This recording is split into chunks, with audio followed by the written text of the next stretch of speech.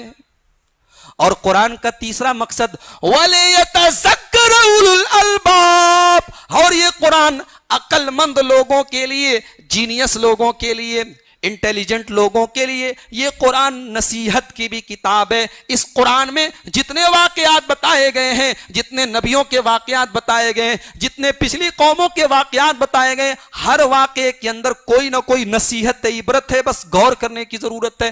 قرآن نصیحت کی بھی کتاب ہے.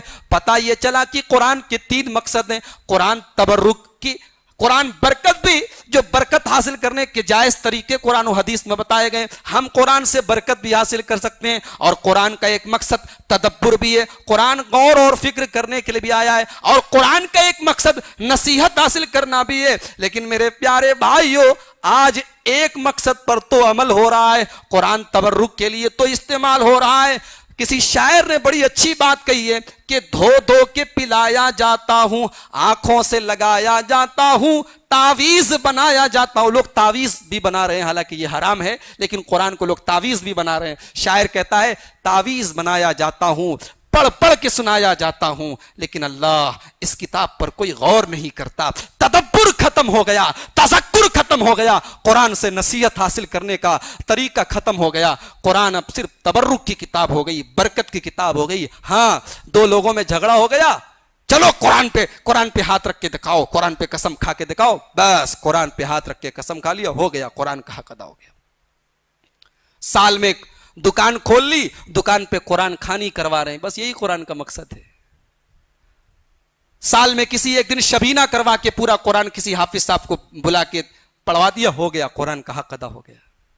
میرے بھائیوں, قرآن کا جو بنیادی مقصد ہے تدبر اور تذکر, قرآن غور کرنے والی کتاب ہے, اور قرآن نصیحت حاصل کرنے کے لیے اترا ہے.